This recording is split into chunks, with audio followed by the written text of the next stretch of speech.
이제 하나님의 말씀 증거하겠습니다. 오늘 우리에게 주시는 하나님의 말씀은 갈라디아서 6장 11절에서 18절 말씀. 이 계시의 말씀을 읽을 때 다 자리에 일어나셔서 한 목소리로 합독하겠습니다. 시작. 내 손으로 너희에게 이렇게 큰 글자로 쓴 것을 보라. 무릇 육체의 모양을 내려 하는 자들이 억지로 너희에게 할례를 받게 함은 그들이 그리스도의 십자가로 말미암아 박해를 면하려 함뿐이라. 할례를 받은 그들이라도 스스로 율법은 지키지 아니하고 너희에게 할례를 받게 하려 하는 것은 그들이 너희의 육체로 자랑하려 함이라. 그러나 내게는 우리 주 예수 그리스도의 십자가 외에 결코 자랑할 것이 없으니 그리스도로 말미암아 세상이 나를 대하여 십자가에 못 박히고 내가 또한 세상을 대하여 그러하니라. 할례나 무할례가 아무것도 아니로되 오직 새로 지으심을 받는 것만이 중요하니라. 무릇 이 규례를 행하는 자에게와 하나님의 이스라엘에게 평강과 긍휼이 있을지어다. 이후로는 누구든지 나를 괴롭게 하지 말라. 내가 내 몸에 예수의 흔적을 지니고 있노라. 형제들아, 우리 주 예수 그리스도의 은혜가 너희 심령에 있을지어다. 아멘.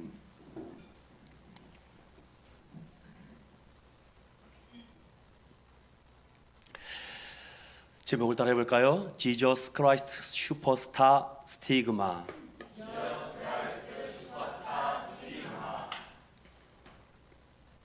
붓과 펜을 잡고 사는 사람은 자신만의 필흔을 남긴다고 합니다.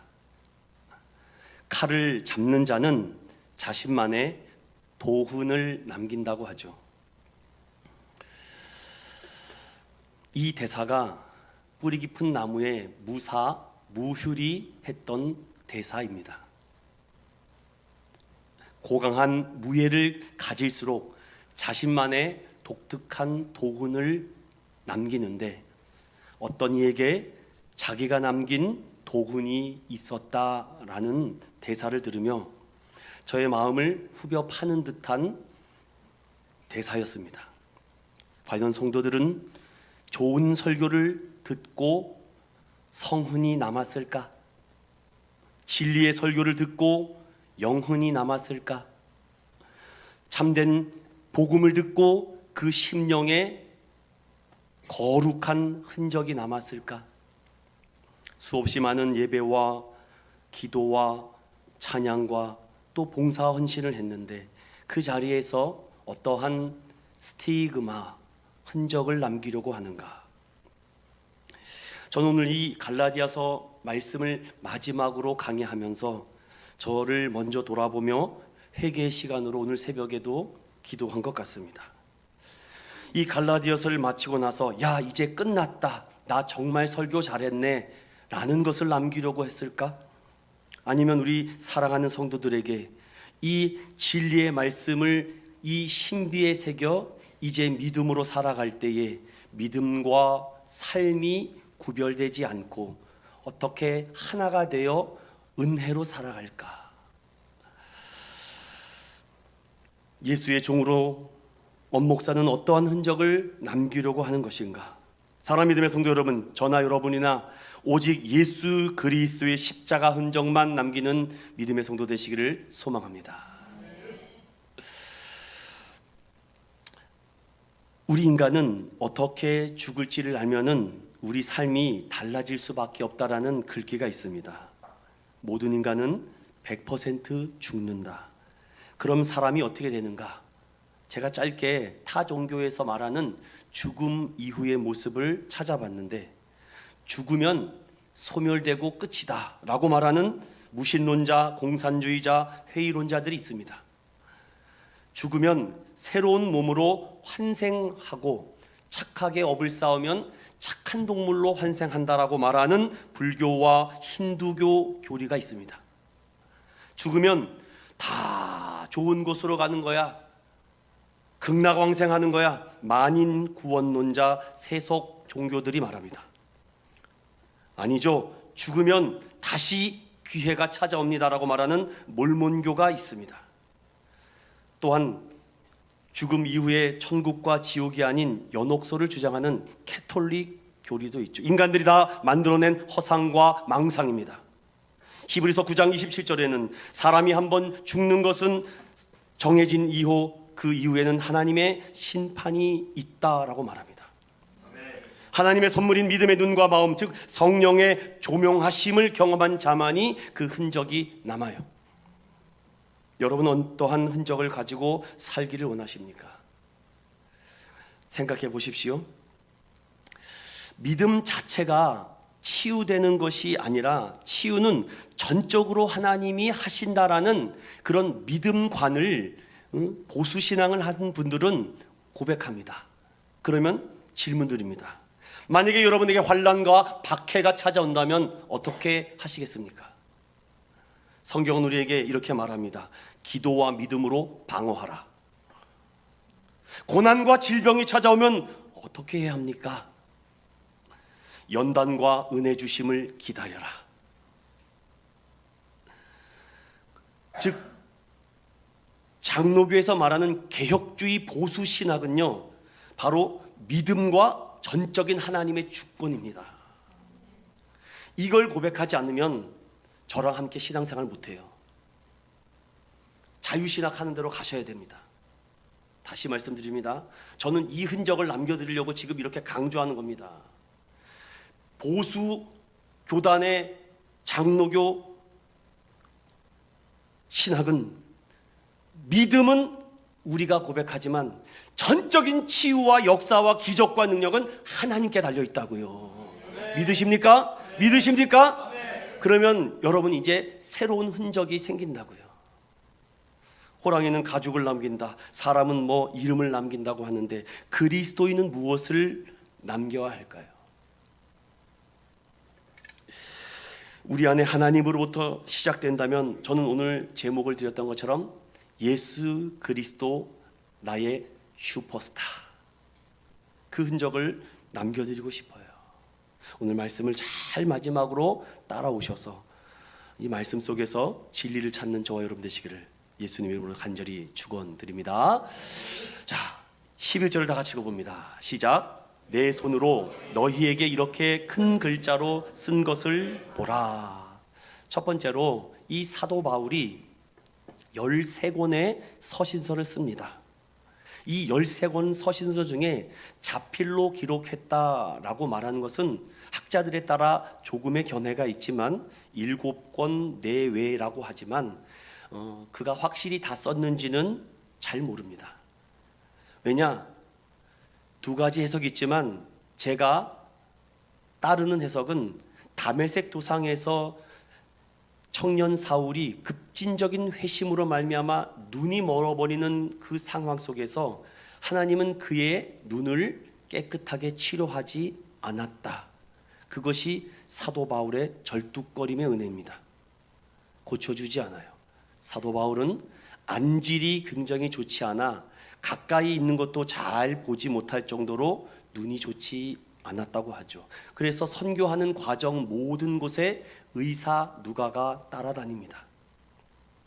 그럼에도 불구하고 특별히 사랑한 고린도 교회, 데살로니가 교회, 그리고 갈라디아 교회는 더디오를 통해 대피를 쓰지 않고 직접 자필로 글을 썼던 서신서가 특별히 갈라디아서 말씀이죠. 그러면 말씀을 다시 한번 보겠습니다. 11절에 내 손으로 너희에게 이렇게 큰 글자로 쓴 것을 보라. 그럼 두 가지가 해석이 나오죠. 자기가 직접 자필로 쓰려고 하니 보이지 않으니 글씨를 두세 배 더 크게 썼다라는 얘기인지 아니면 다른 의미가 있을까요? 전 여러분들에게 이 부분을 헬라어와 영어 버전으로 찾아서 말씀을 드리겠습니다. 헬라어 그 원문을 찾아보면은 여기에는 이 자필로 기록했던 이후에 서신서 7권을 분석해 보면은 대부분 눈이 좋지 않아서 글자를 크게 썼다라는 해석도 있지만 더 강력한 주장과 해석은 어떤 크다라는 의미가 아니라 great, 위대한, 거대한이라는 의미가 있습니다. 왜냐?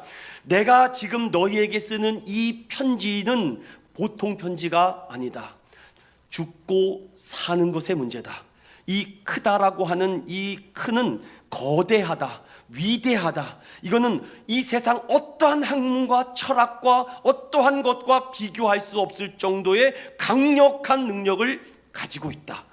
나는 그 마음을 가지고 너희에게 이 복음을 변증하려고 한다. 자필로 기록된 이 말씀을 자기가 이 복음을 사랑하는 갈라디아 성도들에게 변증, 논증하기 위해서 기록된 말씀이라는 거죠. 왜 이렇게까지 강조하면서 복음을 외칠까요?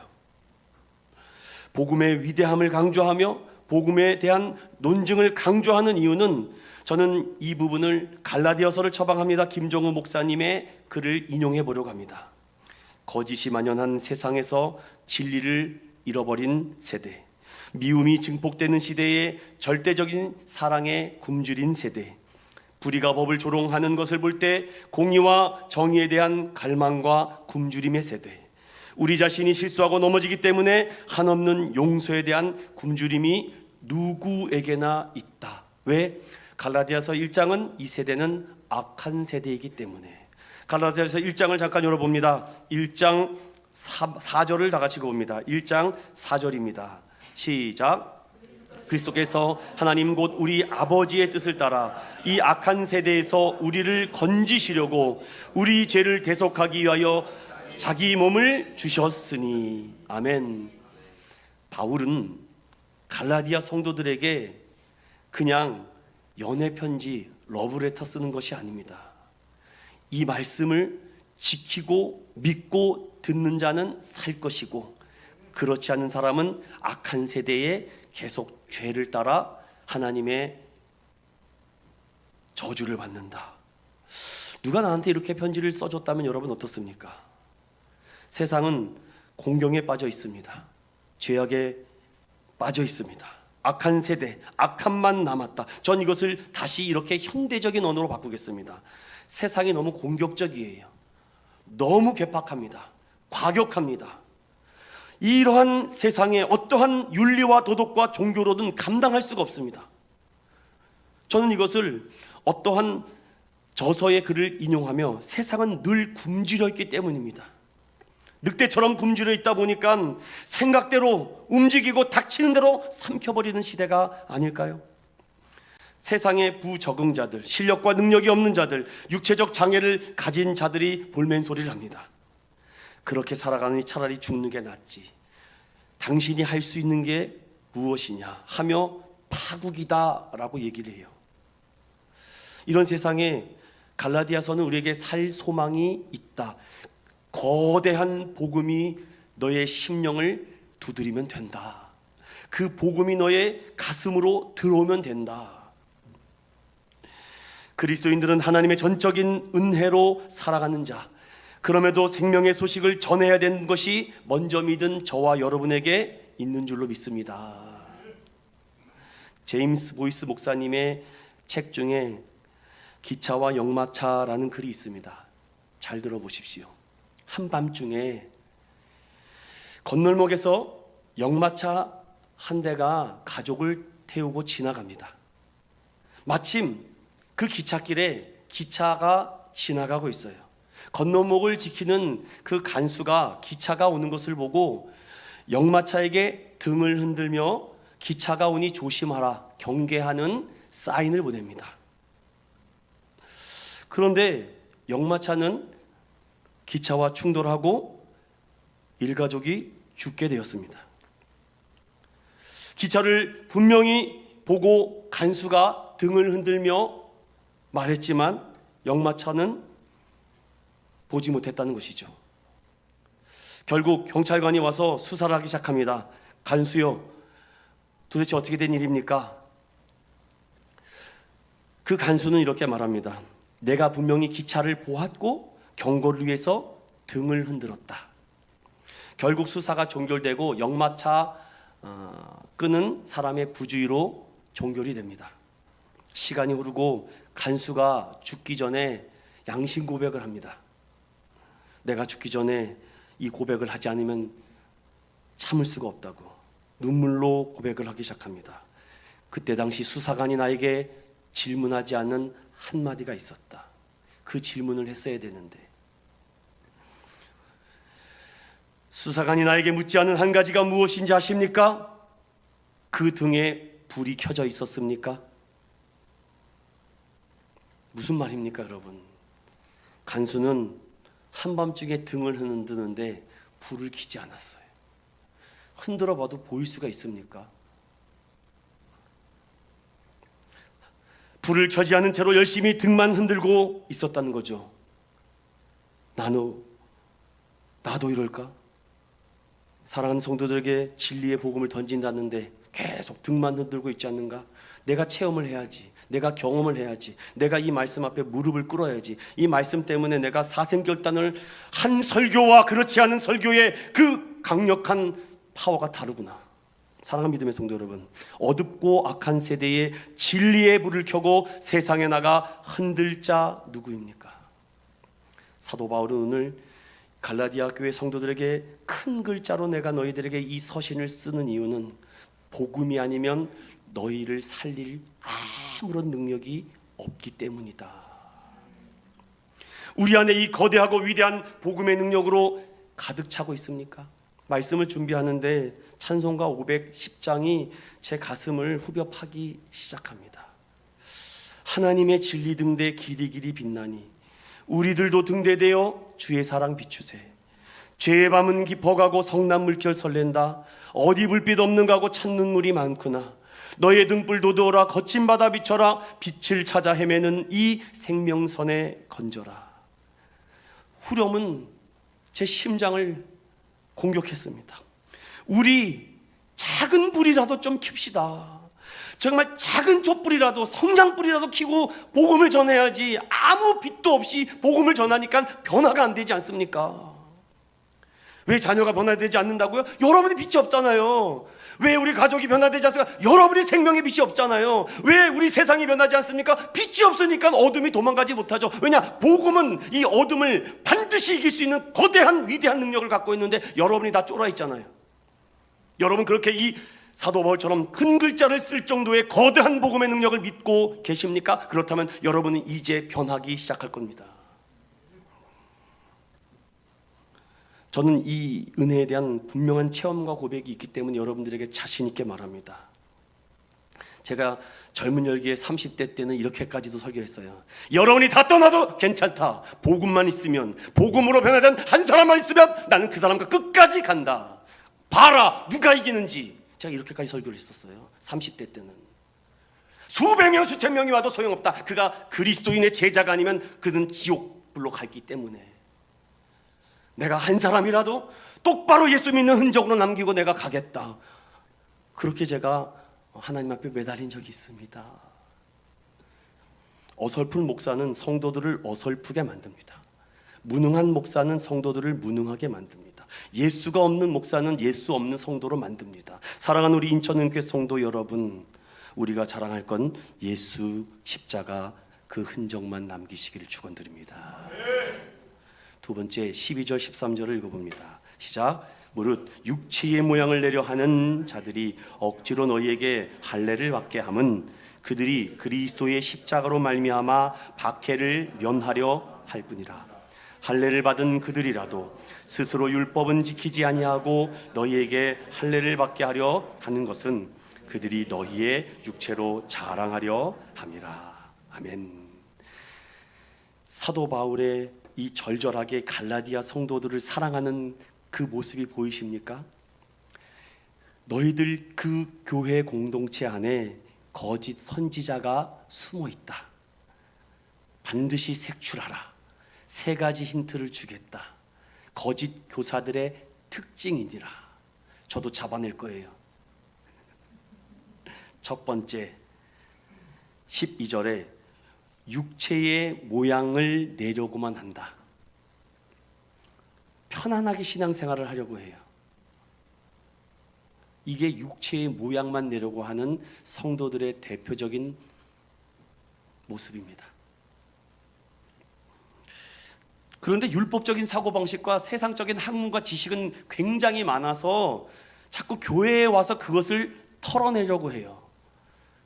여러분 아직 덜 죽어서 그렇습니다.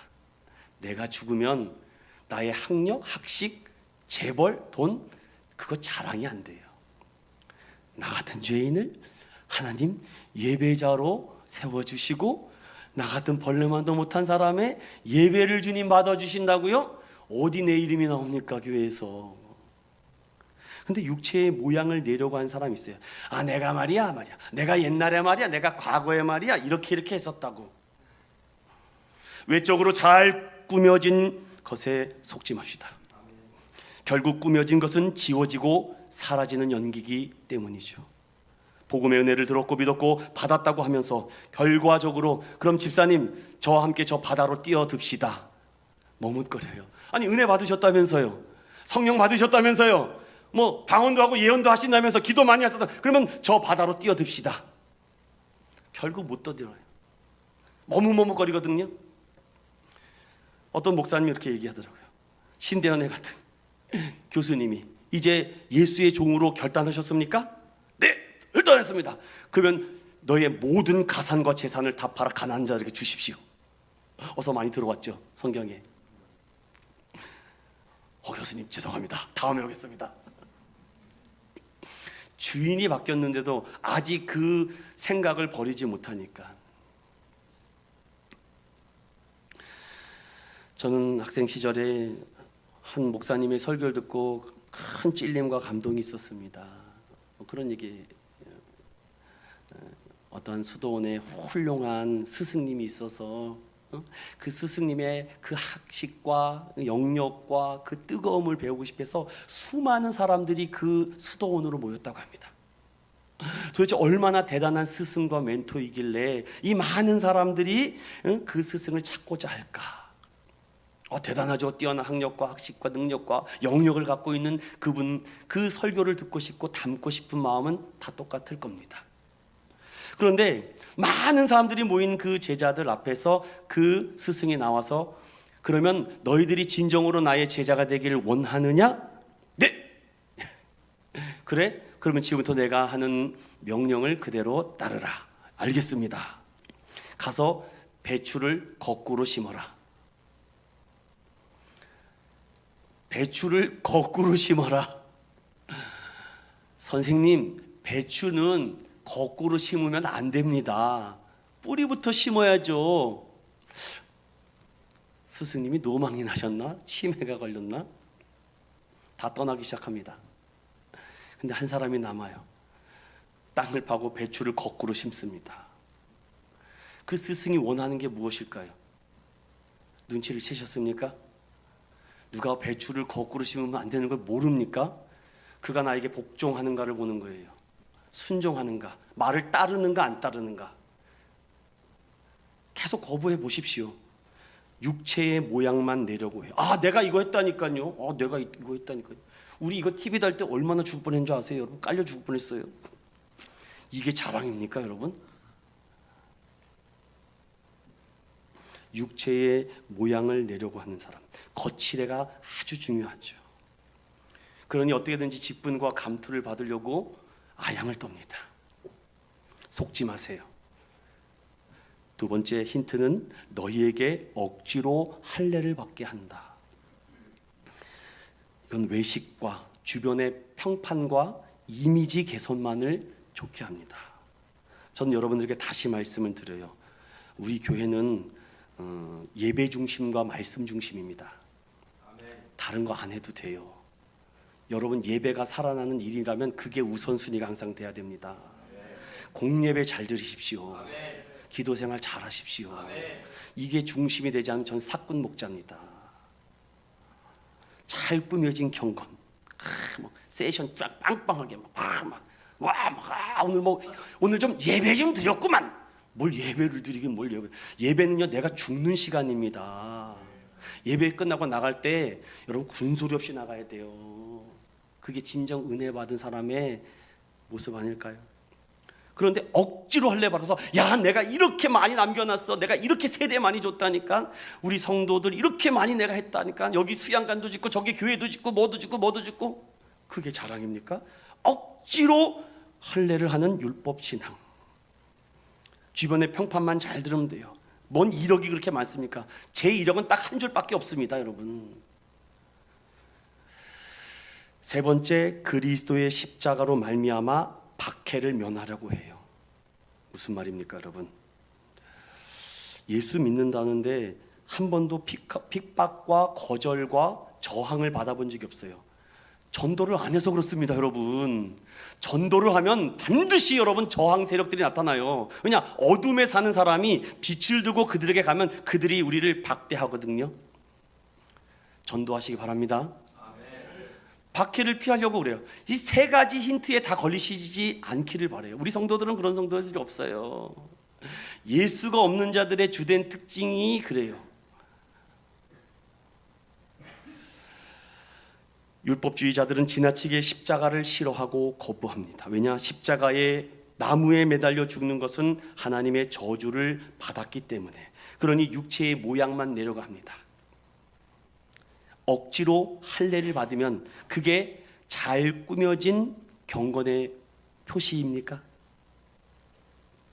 지금까지 예수를 바로 믿고 살아간다면 분명 외부로부터 핍박을 받아야 되는데, 지금까지 예수를 믿었는데도 한 번도 예수 교회 다닌다고 핍박을 당한 적이 없다면은 여러분들 전도 안 해서 그렇다고요. 한 번도 전도를 해본 적이 있어야죠. 사랑하는 성도 여러분, 저에게 3분 동안 복음 전하세요. 저는 만나는 새 가족마다 다 할 겁니다. 상황 따라서. 빛을 거절하고 거부하고 외면하고 미움받습니다. 참된 신앙은 낭만적이지 않습니다. 환상에 도취되지도 않습니다. 육체의 표식과 모양만 새기면 된다라는 거짓 교사들의 이 허상을 여러분들 잘 주의하시고 그들의 속임수에 넘어가지 않기를 축원드립니다. 어저께 웬 한 분이 교회를 찾아왔어요. 자기가 은퇴한 합동층 목사라고 합니다. 아, 그러세요? 아우, 되게 대단하시다고요. 그러면서 백발의 한 분이 처음부터 꺼내는 얘기가, 내가 25년 동안 소년 소녀 가정을 위해서 매일 아침마다 도시락을 싸서 내가 그들에게 나눠주는데, 내가 그들을 더 돕기 위해서 조금 도움을 받기 위해서 왔습니다 라고 그렇게 얘기를 해요. 그런데 그러면 무엇을 사드리면 될까요? 건빵을 사달래요. 순간 화가 났습니다. 예수 이름을 어디서 감히 팔고 있어. 그러나 저는 매너 있게 행동합니다. 아무리 예수 이름을 가지고 파는 사람일지라도 국률의 마음을 보고, 목사님, 저는 그렇게 건빵 몇 봉지 사주는 교회 되고 싶지 않아요. 내가 목사님이 하는 사역을 진중하게 도와주고 싶습니다. 지금 하시는 사역을 구체적으로 말씀해 주시고, 교회의 위치와 주보와 성도들 그리고 노회와 소속 증명서를 주십시오. 그러면 제가 교회에 전폭적으로 지원해 주겠습니다. 그때부터 눈동자가 흔들려요. 목사님, 저는 그렇게 10,000원, 20,000원 도와주는 목사 아닙니다. 도와주면 100만 원, 200만 원 도와주지. 그래서 계속해서 말을 합니다. 은퇴를 했대요. 무슨 노예입니까? 계속 횡설수설되기 시작합니다. 더 이상 시간을 끌면 서로 상처가 될 것 같아서, 목사님, 그러면 제가 어떻게 해드릴까요? 목사님이 그 교회에서 어떤 그런 글 쓰면 저를 초대하십시오. 제가 직접 가서 그들을 만나보고 어떻게 도와야 될지 성도들과 상의를 해서 전폭적으로 실제적인 도움을 주겠습니다. 그랬더니 건빵이 3,000원이야 그러더라고요. 몇 개를 사드릴까요? 10개면 될까요? 어떻게 해주시기를 해줄까요? 그럼 목사님, 오늘은 제가 5봉지만 살 테니까 10,000원 드릴게요. 그랬더니 귀신같이 도망가더라고요. 제가 드리고 싶은 말은, 예수 이름을 팔지 마세요. 예수 이름 팔면 알아서 생각하세요, 여러분. 예수 이름을 가지고 어디에 가서도 팔아서는 안 됩니다. 흔적도 없이 그곳에 갔다가 사라져서 나오세요. 저는 어디 가서 강사를 초빙하면 흔적도 없이 와버립니다. 거기 가서 뻗대고 가서 인사받고 누가 나 안 주나 여러분 딱 하고 시시같이 샥 돌아 그림자처럼 돌아오셔야지 어디 가든지 간에 제발 부탁드립니다. 그러면 그 흔적이 다 여운이 남아요. 아, 저분 또 모시고 싶다. 저분 또 데려오고 싶다. 아, 저분 또 듣고 싶다. 예수가 있으면 그런 여운이 남아요. 예수가 없으면요 육체의 모양만 내려고 하고 억지로 할례를 받으려고 하고 십자가 밖에를 피하려고 쉽게 가려고 합니다. 스스로 속이지 마라. 하나님은 업신여기지 않으니 사람이 무엇으로 심든지 그대로 거둔다 말씀하셨습니다. 이 은혜가 여러분 삶 가운데 함께하기를 간절히 소망합니다. 세 번째로 14절부터 16절 읽어볼까요? 시작. 그러나 내게는 우리 주 예수 그리스도의 십자가 외에 결코 자랑할 것이 없으니 그리스도로 말미암아 세상이 나를 대하여 십자가에 못 박히고 내가 또한 세상을 대하여 그러하니라. 할례나 무할례가 아무것도 아니로되 오직 새로 지으심을 받는 것만이 중요하니라. 아멘. 예수 그리스도 십자가만을 이제 자랑하자라고 이렇게 사랑하는 성도들에게 권면해요. 그들이 듣든지 아니 듣든지, 그들이 그 말씀을 내 믿음으로 받든지 안 받든지 그냥 내가 만난 예수를 전하는 겁니다. 중요한 것은 14절에 내게는 우리라는 단어를 쓰는 걸 보십시오. 이제 멀리 있는 것이 아니라 나와 함께 한 친구라는 의미입니다. 가까이. 그냥 내가 예수님 하면 오냐? 어디냐? 여기요. 이렇게 바로 주고받을 수 있도록 가깝게 지금 우리라는 단어가 나오지 않습니까? 우리 주 예수 그리스도의 십자가 외에는 내가 결코 자랑할 것이 없다. 저는 수요일날 여러분들에게 사무엘상을 강의하면서 말씀을 드렸습니다. 그 사람이 진짜 예수로 거듭나고 변화된 사람인 줄 알고 싶으면 그에게 힘을 줘보면 안다고. 작은 힘이든 큰 힘이든 그 힘을 교회에서 딱 던져주면 그 사람의 실체가 드러납니다. 야, 예수 만난 사람이구나. 예수 만난 사람은 소리 소문 없이 다닙니다. 성령님 아시죠? 주님 집이 생각나서 내가 오늘 왔어요. 주님 기도하고 싶어서 오늘 여기 왔어요. 예수 그리스도 십자가만을 자랑하니까. 그리스도가 내 안에 없을 때는 왜 이렇게 신앙생활이 힘들고 어려운지 계속 혼돈입니다. 자꾸 공짜가 없다고 하는데 합리적인 의심이 계속 듭니다. 믿음과 신뢰 그리고 감사와 기쁨과 찬양과 예배를 받으시고 원하신다고 하는데 계속 다른 신학과 신앙 사상이 들어가서 그들을 결국 이신칭이 오직 의인은 믿음으로 말미암아 구원을 받는다는 이 교리와 진리를 왜곡하게 만들죠. 십자가를 자랑하십니까? 아니면 다른 세상을 자랑합니까? 구원을 자꾸 거래로 생각해요. 내가 교회 나와주면 구원 받는 겁니까? 내가 세례받고 성만찬 참여하면 구원 받았습니까? 그럼에도 불구하고 성경은 우리에게 이렇게 말합니다. 너희가 아무리 살인자라도 아무리 강도라도 내가 아무리 나를 모른다고 해도 그건 나중 문제고 내가 일단 너를 살려놓고 보겠다. 살려놓고 네가 하나님 자녀 되게 해주겠다라는 거죠. 그 은혜를 아는 사람은요 세상을 자랑하지도 못해요. 십자가만을 자랑하게 돼 있습니다.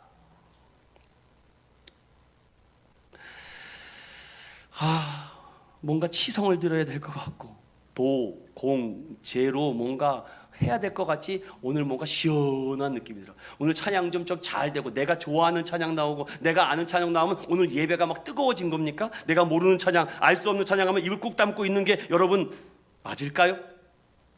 뭔가 하려고 해야 되지 않습니까? 그래서 교회에서 힘을 줘보면 알아요. 그 사람에게 돈이 생기면 이 사람이 어떤지 압니다. 그 사람에게 권력과 명예가 생기면 그 사람의 진짜가 나타나요. 사도 바울은 어떠한 사도들보다 더 뛰어난 능력을 해요.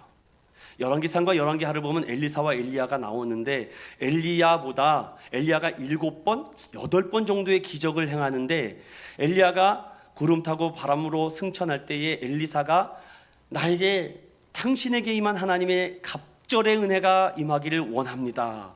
정확히 엘리사가 16번 기적을 행합니다. 우리는 어떻게 기도하시고 계십니까? 갑절의 능력을 달라고는 하는데 기초 신앙 체력이 너무 부족해요. 뭔가 조금 맡겨주면은 그거 생색나고 뽐내냐고, 예수 자랑하라고 거기에다가 자리를 드린 겁니다. 예수 복음 증거하라고 그 힘을 들인 건데, 사도 바울은 24절에 세상이 나를 대하여 십자가에 못 박히고 내가 또한 세상을 대하여 그러하겠다라고, 할례자나 유대인이나 무헬레자 이방인이나 아무것도 아니다, 이것을 선포하는 겁니다. 사랑 믿음의 성도 여러분, 복음은 과격하지 않아요. 복음만큼 부드러운 것이 없습니다. 그러나 세상은 강하려고 해요. 그런데 복음이라는 능력이 그들에게 임하면 이 강함이 녹아버립니다. 복음은 부러뜨리지 않아요. 복음은 물렁물렁하게 만듭니다. 이게 복음의 능력인데, 너무 복음을 과격하게 배워서 만나자마자 예수 안 믿으면 지옥 가, 응? 지옥 가, 지옥에나 떨어져라, 막 예수 천당 불신지옥이야. 뭐 그렇게 해서 또 은혜 받는 사람이 있다고 하니 할 말은 없지만, 제가 만난 예수 그리스도는 세상에 한없이 연약함으로 강함을 이기신 분입니다. 고린도후서는 내 약함을 자랑하라, 그 약함이 곧 나의 강함이 되겠다. 사도 바울은요, 그 은혜를 체험해서 할래나 무할래나 다 의미 없다. 여러분, 교회나 세상이나 어느 직장에도 여러분에게 지위와 힘이 주어질 때, 이때 하나님 영광 드러내고 예수 자랑할 때라는 것을 깨닫는 저와 여러분 되시길 축원드립니다. 끝으로 17절 18절입니다. 시작. 이후로는 누구든지 나를 괴롭게 하지 말라. 내가 내 몸에 예수의 흔적을 지니고 있노라. 형제들아, 우리 주 예수 그리스도의 은혜가 너희 심령에 있을지어다. 아멘. 예수가 남긴 사랑의 흔적들. 저는 마지막으로 여러분들에게 이 갈라디아서를 마치며, 하나님, 우리 사랑하는 믿음의 성도들이 오늘 예배드리러 나왔어요. 기도하러 나왔습니다. 하나님, 예수 그리스도께서 남겨주신 그 사랑의 흔적을 좀 많이 담아가서 세상에서 싸울 때 분별하고 또 구별된 삶으로 그 흔적들을 남기고 와서, 목사님, 제가 월요일날부터 불신자들과 싸웠는데, 내가 화가 났는데 참았어요. 그게 흔적이에요. 불신자들이 어떻게 했는데, 믿지 않는 사람이 나를 압박해도 내가 그 흔적 때문에. 왜 그런 고백이 나올 수 있을까요? 저는 딱 한마디를 해드리고 싶어요. 하나님의 자녀니까요.